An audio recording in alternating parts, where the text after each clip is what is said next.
The football world is mourning the loss of Kenny Jackett, a respected figure whose life in the game stretched across more than 4 decades and touched clubs, players, supporters, and communities across England and Wales. Jackett, a Watford legend, former Wales international, and long-serving manager, has died at the age of 64, leaving behind a legacy built on loyalty, discipline, humility, and a deep love for football.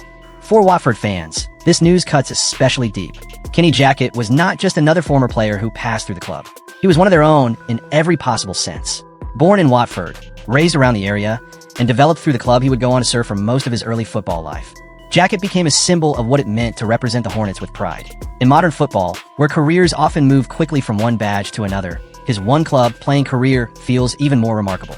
Jackett made 428 appearances for Watford, a huge number by any standard, and every one of those games helped strengthen his connection with the supporters. He was the kind of player who understood the club because he came from the same place as the people in the stands. He knew what Watford meant locally. He knew what the shirt represented. And because of that, his status at Vicarage Road was never simply about statistics. It was about identity. During his playing days, Jackett operated mainly on the left side, either as a defender or midfielder. He was not always the flashiest name on the pitch, but he was dependable, committed, intelligent, and trusted. Those qualities would later define his coaching and managerial career as well. He was part of one of the most memorable eras in Watford's history, playing under Graham Taylor as the club rose through the divisions and reached heights that remain treasured by Hornet supporters. One of the standout chapters of Jackett's playing career came when Watford earned promotion to the top flight under Taylor. That period helped transform the club's place in English football, and Jackett was right there in the middle of it. He also played in the 1984 FA Cup final, when Watford faced Everton at Wembley. Although Watford were beaten on the day, simply reaching that final remains one of the great moments in the club's history, and Jackett's role in that journey is part of why he is remembered so fondly. Internationally, Jackett represented Wales 31 times. Although he was born in England, he qualified through his father, Frank, who had also played for Watford. That family connection to the club adds another layer to his remarkable football journey. Watford was not just a place where Kenny Jackett worked. It was woven into his family history, his personal identity, and his professional life. Sadly, his playing career ended far earlier than it should have. Persistent knee injuries forced him to retire at just 28 years old in 1990. For any footballer, that kind of early retirement is painful. At 28, many players are still reaching their peak. Jackett, however, did not walk away from the game. Instead, he stayed at Vicarage Road and began building the next stage of his career from the sidelines. That transition from player to coach became the beginning of a long and highly respected career in management. Jackett stayed with Watford, learned the coaching side of the game, and eventually became manager in 1996 after Graham Taylor moved into the role of director of football. For a local lad who had already given so much as a player, taking charge of his hometown club was a major moment. Watford have described Jackett as someone who lived and breathed the Hornets. That phrase feels especially fitting because his bond with the club never looked manufactured. It was not based on a short successful spell or a few memorable performances. It was built over years of service, loyalty, and commitment. From player to coach to manager, he gave Watford a huge part of his life. Watford chairman and chief executive Scott Duxbury expressed the deep sadness felt inside the club, saying there was a profound sense of loss following Jackett's passing. He made it clear that Jackett's achievements as a player, coach, and manager had secured his legend status at Vicarage Road. For the club, this is not simply the passing of a former employee. It is the loss of someone who genuinely belonged to Watford. But Kenny Jackett's influence did not stop with Watford.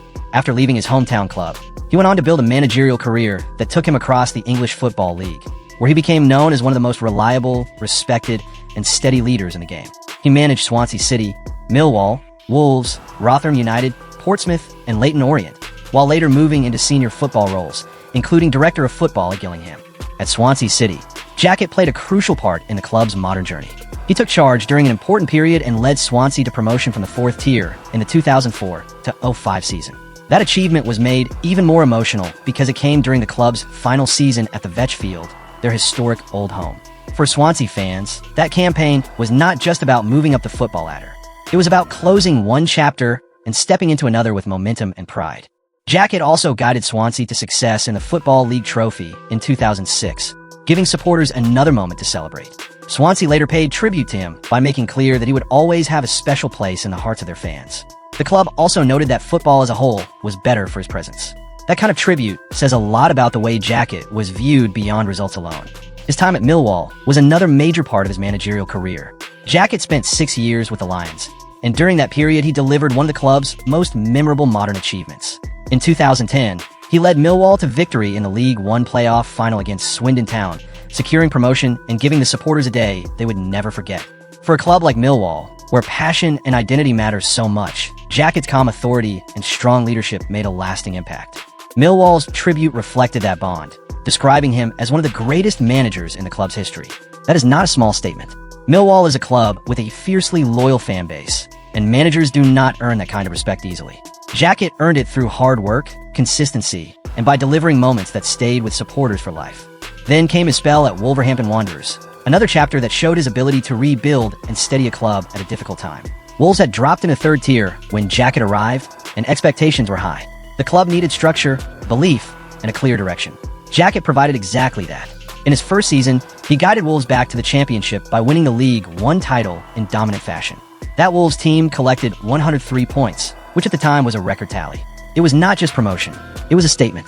Jackett helped restore pride at Molineux and gave the club a platform to move forward again. Wolves said they were deeply saddened by the passing of their iconic former manager, and many supporters will remember him as the man who brought stability after a difficult period. After Wolves, Jackett continued to serve the game. He had spells with Rotherham United, Portsmouth, and Leyton Orient. At Portsmouth, he added another trophy to his managerial record by winning the Jackett Trophy in the 2018-19 season. Wherever he went, Jackett carried the same reputation: professional, disciplined, respectful, and deeply committed to the players and staff around him. His final senior role in football came at Gillingham, where he became director of football in 2022. He later stepped down from that position in November 2024 for medical reasons. That detail now carries extra sadness, especially for those who watched him continue to contribute to the game even after so many years in demanding roles. The League Managers Association also paid tribute, with Chief Executive Richard Bevan describing Jackett as one of the most respected managers to work in the EFL. Bevan highlighted the influence Jackett had across 4 decades, not only on clubs but on the many players, coaches, and colleagues who learned from him. He also spoke about Jackett's humility, professionalism, and deep care for the people he worked with. That word, humility, keeps coming up when people talk about Kenny Jackett. In football, where big personalities often dominate the spotlight, Jackett built his reputation in a quieter way. He was not someone constantly chasing attention. He did not need drama to make his presence felt. His impact came through leadership, preparation, standards, and decency. That may be why tributes from across the football community feel so genuine. Every club he served seems to remember not just what he achieved, but how he achieved it. There's a difference between winning and leaving a place better than you found it. Jackett seemed to do both. He improved teams, gave players belief, helped clubs move forward, and maintained dignity throughout his career. For younger fans, Kenny Jackett may be best remembered as a manager who helped clubs climb back from difficult positions. For older Watford supporters, he will always be the local boy who wore the shirt with pride during one of the club's golden periods. For Swansea, Millwall, Wolves, Portsmouth, and others, he is part of their own history too.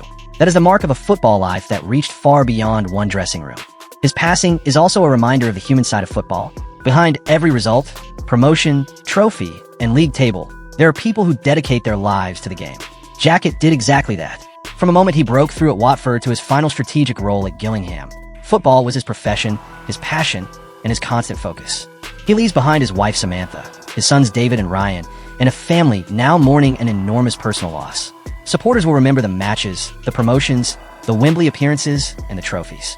His family and closest friends will remember the man behind all of that.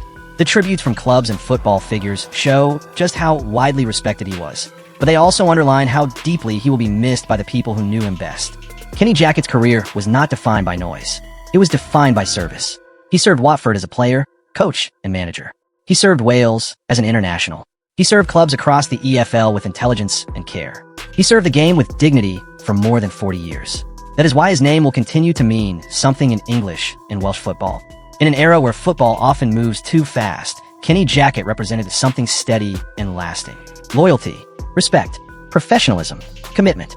He was a Watford legend, a proud Wales international, a promotion-winning manager, and a trusted football man whose influence reached across generations. His death at the age of 64 is a sad moment for the football community, but his legacy is secure. From Vicarage Road to the Vetch Field, from the Den to Molineux, from Fratton Park to the many training grounds and dressing rooms where he shaped careers, Kenny Jackett leaves behind memories that supporters will carry for years. Football has lost one of its most respected servants. Watford has lost one of its own. And across the EFL, many clubs and fans are saying goodbye to a man who gave the game everything he had.